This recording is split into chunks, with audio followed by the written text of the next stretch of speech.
Hello everyone, welcome to the daily newspaper analysis for UPSC exam. जैसा कि हम daily newspaper की analysis करते हैं और जो भी एग्ज़ाम पॉइंट ऑफ व्यू से खबरें होती हैं, न्यूज़ होती हैं, उनको हम देखते हैं, ठीक है। और जो भी रिटेन के पर्सपेक्टिव से या फिर अगर ऑब्जेक्टिव की बात करें उसके पर्सपेक्टिव से हम देखते हैं, ठीक है। ये वीडियो सभी के लिए इंपॉर्टेंट होता है, वो चाहे कोई यूपीएससी के लिए प्रिपरेशन कर रहा हो, प्री एमेंस की एनडीए के लिए प्रिपरेशन कर रहा हो, सीडीएस के लिए प्रिपरेशन कर रहा हो, सीएपीएफ के लिए प्रिपरेशन कर रहा हो, पेपर 1 पेपर 2 दोनों के लिए, या फिर अगर किसी की एसएसबी आई है तो वो अपने जीडी के जो पॉइंट्स होते हैं, लेक्चरेट के पॉइंट्स होते हैं और इंटरव्यू में जो कॉन्फ्रेंस में पूछे जाते हैं उसमें उसके भी पॉइंट्स यहाँ से तैयार कर लगता है। मैं यहाँ से इंटरनेशनल रिलेशन काफ़ी अच्छे से समझाता हूँ और जो किसी को अगर बेसिक से सीखना है तो वो इसमें पढ़ सकता है, ठीक है। और साथ ही साथ एसएससी के लिए भी इंपॉर्टेंट्स है जिसमें करंट अफेयर पूछे जाते हैं, ठीक है। मैं वीकली कंपाइल भी करता हूँ मंडे टू सैटरडे हम ये न्यूज़पेपर के एनालिसिस करते हैं और संडे को मैं कंपाइलेशन के साथ क्वेश्चंस देता हूँ और पूरे वीक का, ठीक है। एक तरह से ये रिविज़न ही होता है।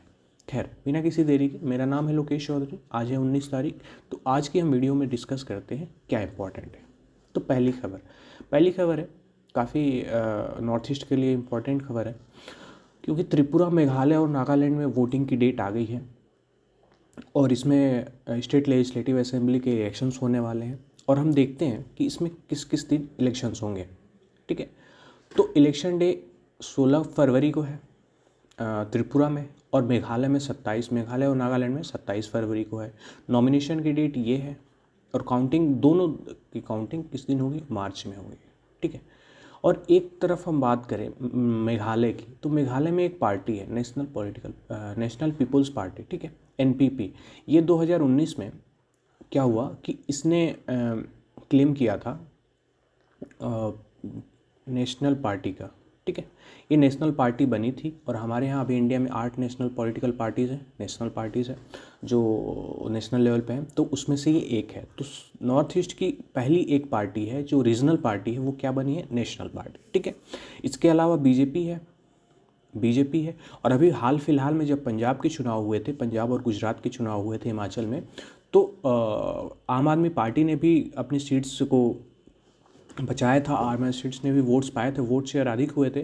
तो आम आदमी पार्टी भी अब किस में फील्ड में है? नेशनल पार्टी बनने की कगार पे है। और वो जब डिक्लेयर हो जाए, इनफैक्ट उसने सारे टेस्ट पास कर लिए हैं, बस आरबीआई इलेक्शन कमीशन की तरफ से डेट आने वाली है, ठीक है। खैर, अगर हम इलेक्शन कमीशन की बात करें तो इलेक्शन कमीशन आर्टिकल 324 में आता है, ठीक है, आर्टिकल 324 में आता है।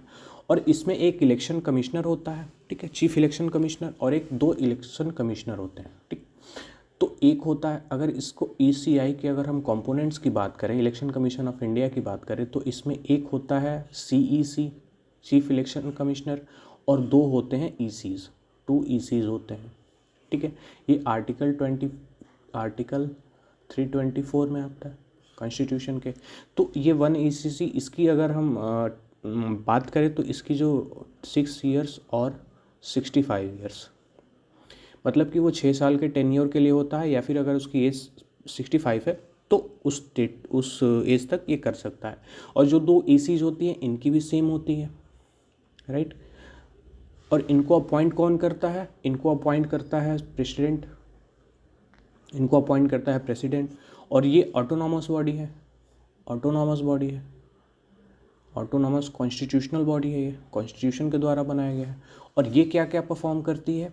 ये कराती है प्रेसिडेंट का इलेक्शन कराती है, ठीक है, वाइस प्रेसिडेंट का इलेक्शन कराती है, उसके बाद लेजिस्लेटिव असेंबली के इलेक्शन कराती है, ठीक है, और उसके बाद जनरल असेंबली के इलेक्शन कराती है। अगर हम आम चुनाव की बात करें, इसके इलेक्शन कराती है। पर अगर ईसीआई क्या नहीं करता है, तो ये पंचायत के चुनाव नहीं कराता है, म्यूनिसिपैलिटीज़ के चुनाव नहीं कराता है। और ये कौन कराता है? ये कराता है स्टेट इलेक्शन कमीशन, ठीक है। ये भी एक क्या है? कॉन्स्टिट्यूशनल बॉडी है। और सेम आता है कंपोनेंट, जिसमें अगर चीफ इलेक्शन कमीशन की बात करें, स्टेट इलेक्शन कमीशन की बात करें, तो उसको अपॉइंट करता है गवर्नर, ठीक है। तो ये बातें रहीं। खैर, अगर हम ईसी की बात कर लें, अगर सीईसी की बात कर लें, अगर चीफ इलेक्शन कमिश्नर की बात कर ले, तो इसे इम्पीचमेंट के द्वारा हटाया जाएगा। और वैसे ही जैसे कैसे हटाया जाता है? सुप्रीम कोर्ट के जज को, ठीक है। रेजोल्यूशन पास होगा 100 मेंबर से लोकसभा में, 50 मेंबर से राज्यसभा में। अगर दोनों पास हो जाता है तो उसके जो स्पीकर होते हैं वो क्या करेंगे, स्पीकर डिसाइड करेंगे कि इम्पीचमेंट लगाना चाहिए कि नहीं। तो सुप्रीम कोर्ट के जजेस को टीम लेके, लीगल एडवाइज़र को लेके और एक इंक्वायरी बिठाएंगे। इंक्वायरी बिठाने के बाद अगर वो साबित हो जाता है तो ये इनको हटा दिया जाएगा। और जो चीफ इलेक्शन कमिश्नर के जो भी पर्क्स वगैरह हैं, जो भी अलाउंसेस वगैरह है, वो किसके समान होते हैं, सुप्रीम कोर्ट के जज के समान होते हैं। एनीवेज, अगर हम ईसीज की हटाने की बात करें, ठीक है, इलेक्शन कमिश्नर के जो भी 2 ईसीज होते हैं इनको हटाने की बात करें तो इनको हटाता है प्रेसिडेंट, राइट, और इनको इनकी एडवाइस पे हटाया जाता है, ठीक है।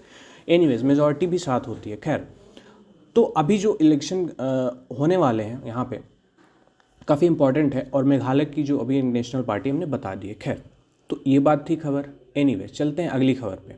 अगली खबर है कि एक इम्पॉर्टेंट है कि स्पॉट ईगल फाउंड हुआ है। अगर हम एक नई खबर आई है, इन्वायरमेंट से रिलेटेड है, श्रीशैलम फॉरेस्ट में, आंध्र प्रदेश का है।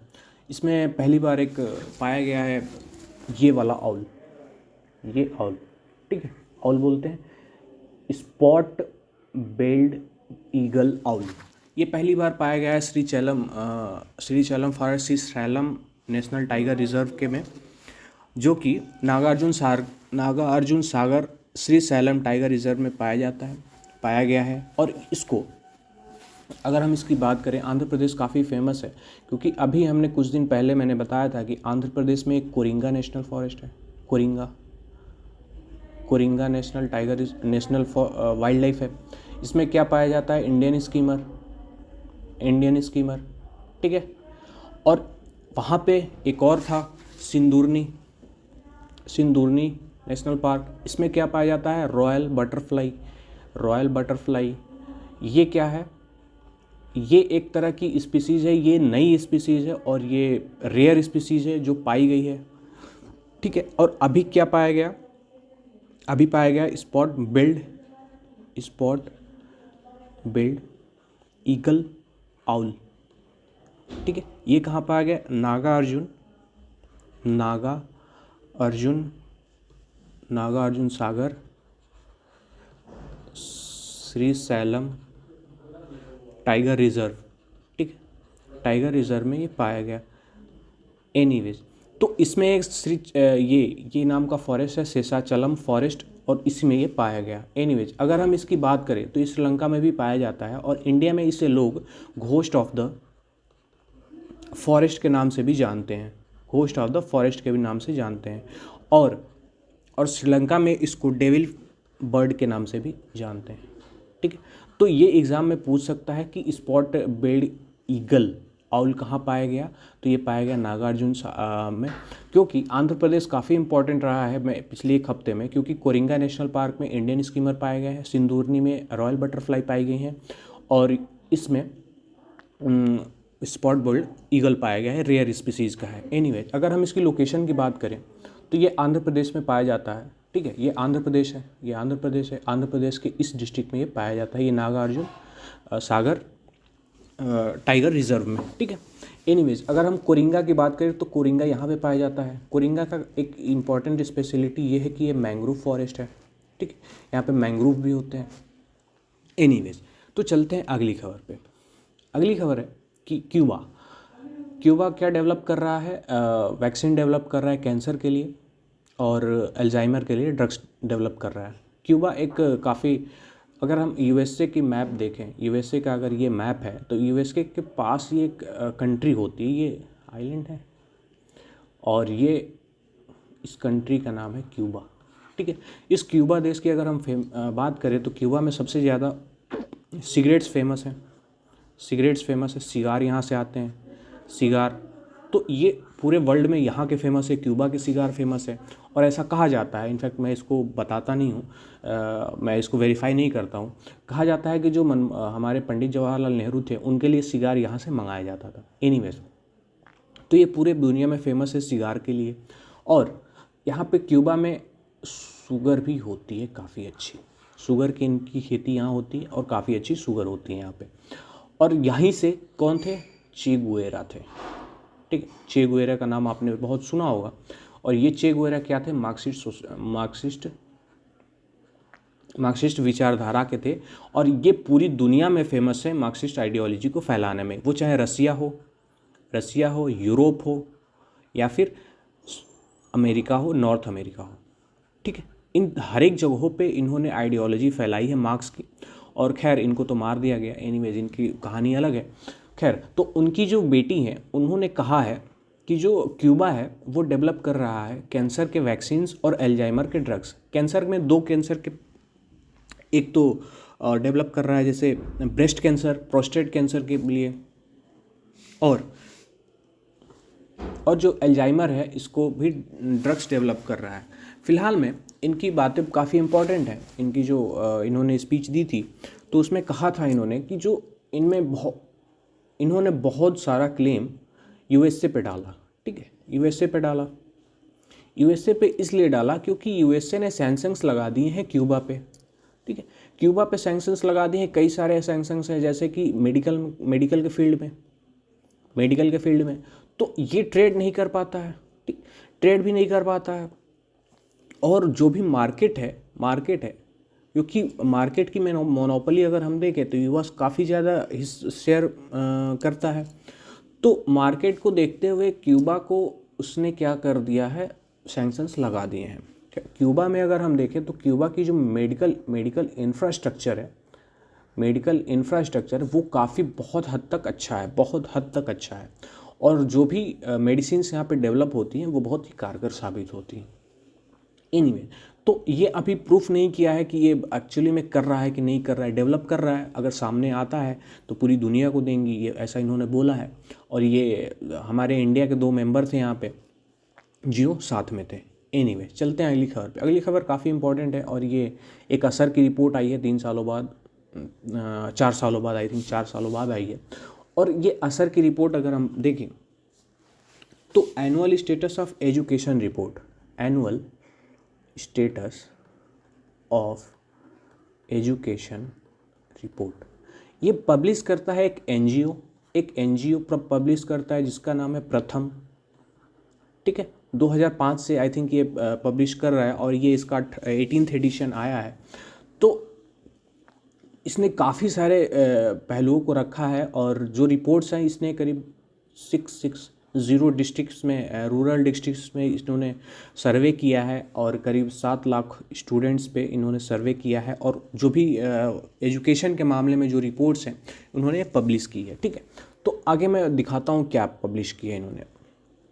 तो इन्होंने कहा है, रिपोर्ट में ऐसा बताया गया है, जब कल ये रिपोर्ट आई तो इन्होंने बताया है कि जो गवर्नमेंट स्कूल्स हैं उसमें कोई भी एडमिशन नहीं लेता था। आई थिंक रेयरली कोई लेता था, पर कोविड के बाद जो एडमिशन लेने की टेंडेंसी है, जो परसेंटेज है वो बढ़ गई है। ठीक है, और इसका पहले 65% था 2018 में, पर अब बढ़ के हो गया 2022 में 72.9%।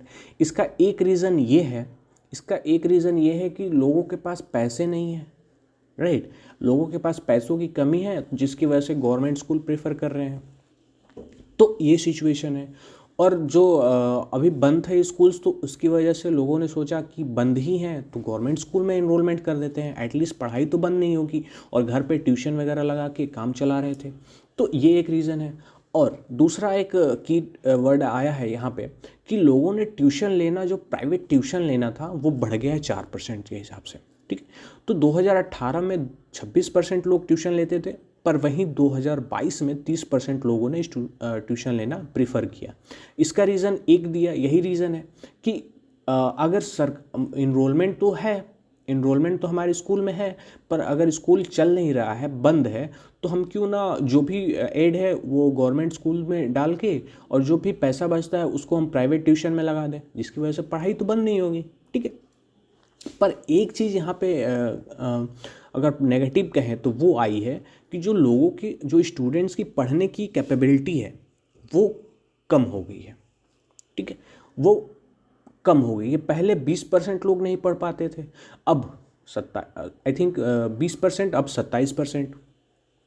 एनीवेज, तो आगे हम देखते हैं कि और जो भी इनरोलमेंट रेट है वो 98.4% है, इनफैक्ट बहुत ही अच्छा है।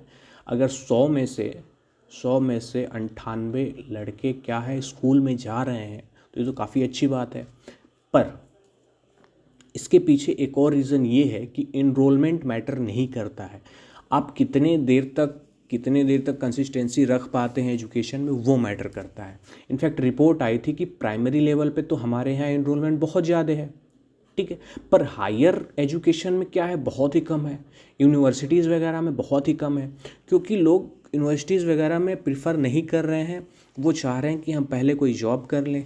एनीवेज, तो प्राइमरी लेवल पे है, इनरोलमेंट है, अच्छी है, पर सेकेंड हायर एजुकेशन में नहीं है, ठीक है। तो ये निकल के सामने आई है और इसने रिपोर्ट में बताया है, और ये बताया है कि जो रूरल चिल्ड्रेन हैं वो ऑलमोस्ट सभी क्या है स्कूल में जा रहे हैं, वो चाहे गवर्नमेंट स्कूल हो, वो चाहे प्राइवेट स्कूल हो, या फिर और कितने परसेंटेज सिर्फ नहीं जा रहे हैं। ये रिपोर्ट्स हैं, कंपेयर किया गया है 2010, 2014, 2018, 2022, यानी कि 77%, 64% लोग स्कूल प्राइवेट स्कूल में, फिर उसके बाद 72%, राइट, यानी कि इवन सबसे हाई रेट है 2022 का कि ऑलमोस्ट 73% स्टूडेंट्स जो हैं वो कहाँ प्रेफर कर रहे हैं, गवर्नमेंट स्कूल में।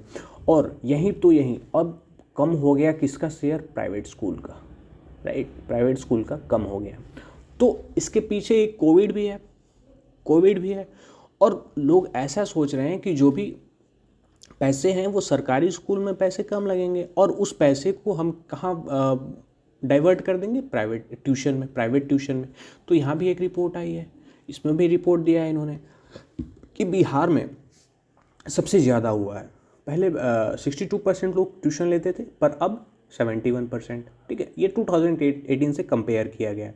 तो ओवरऑल हम कहें तो पूरी भारत में करीब 5% लोगों में इंक्रीज़ हुआ है, 5% लोगों स्टूडेंट्स में इंक्रीज़ हुआ है जो क्या है कि अब ट्यूशन प्रेफर कर रहे हैं, ठीक है। तो और ट्यूशन प्रेफर करने का एक और ऑप्शन ये है कि लोगों के पास कोविड में कोई संसाधन नहीं थे, रिसोर्सेज नहीं थे, तो वो क्या करते थे, ऑनलाइन जाते थे और व्हाट्सएप ग्रुप्स के ज़रिए, गूगल मीट के ज़रिए, गूगल टीम, माइक्रोसॉफ्ट टीम के ज़रिए और जूम के ज़रिए ये क्या करते, क्लासेस अटेंड कर रहे थे और करवा रहे थे।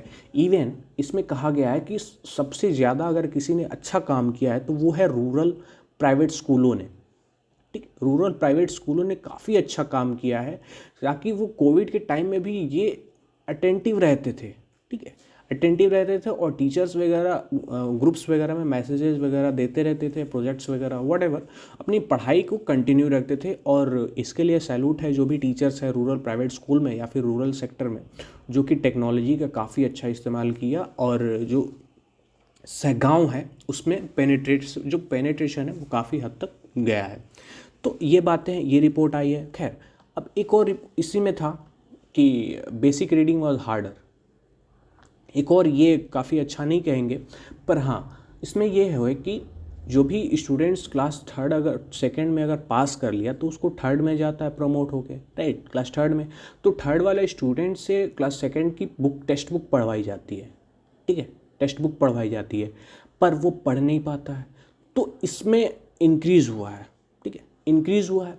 और जो लिटरेचर और कैलकुलेटिव की बात करें, अर्थमेटिक की बात करें, तो वो लोगों स्टूडेंट्स का काफ़ी अच्छा हुआ है, ठीक है, खास करके यूपी के स्टूडेंट्स को, जो कि पढ़ने में यानी कि रीडिंग स्किल्स तो उतनी अच्छी नहीं है, पर जो अर्थमेटिक प्रॉब्लम सॉल्व करने की जो टेंडेंसी है वो अच्छी हो गई है। तो ये यूपी के लिए बहुत ही अच्छी खबर है कि उनके बच्चे अब मैथ्स में अच्छे हो गए हैं।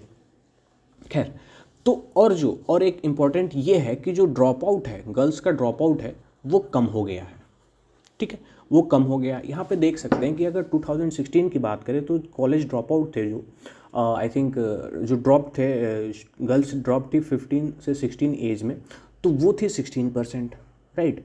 और 2018 में 7%, आई थिंक 13%, और 2022 में 7.9%। तो ये बहुत ही अच्छी खबर है कि गर्ल्स के लिए अगर एम्पावरमेंट की बात करें, अगर हम एम्पावरमेंट की बात लिखनी पड़े एस्से वगैरह या फिर सोसाइटी के लेक्चर्स क्वेश्चंस में, तो हम ये लिख सकते हैं कि ऑल्दो जो गर्ल्स की इम्प्रूवमेंट है वो तो हो रही है, फ़िलहाल में अभी हम असर रिपोर्ट में देखा हमने कि जो ड्रॉप आउट है वो घट गया है, घट के कितना आ गया है 7.9%।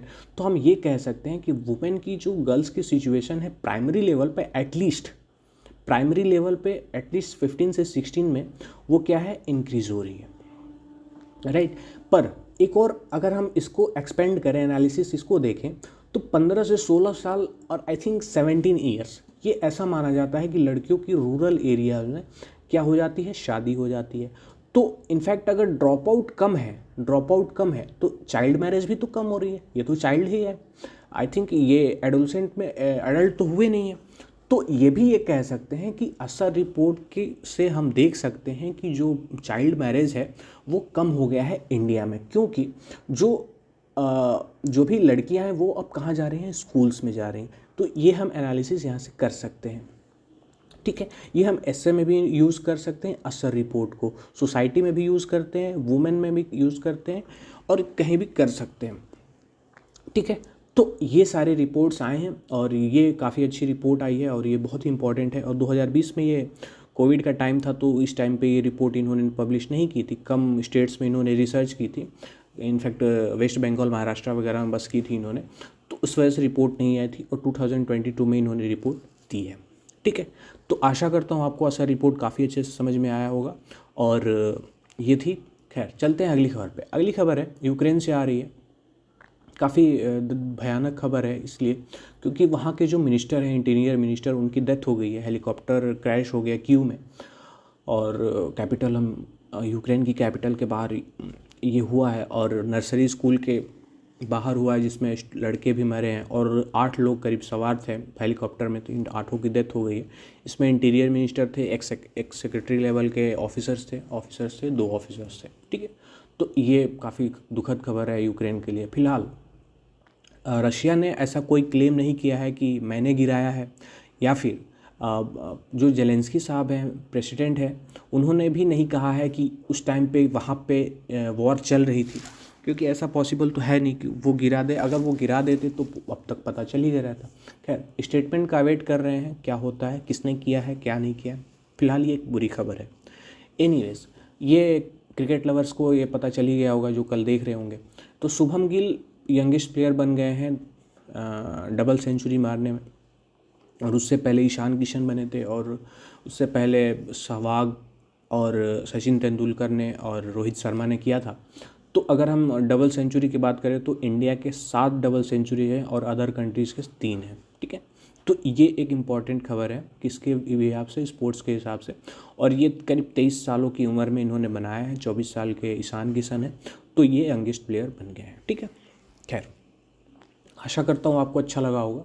जो डिस्क्रिप्शन में लिंक है टेलीग्राम का, उसे ज्वाइन कर लें, इसमें वीडियो के लेक्चर्स वगैरह मैं प्रोवाइड करता हूँ, लिंक्स वगैरह। Thanks for watching. अगर आपको अच्छा लगा लाइक करिए, शेयर करिए और सब्सक्राइब करिए अगर नए हैं तो, ठीक है। बाय बाय, रखिए।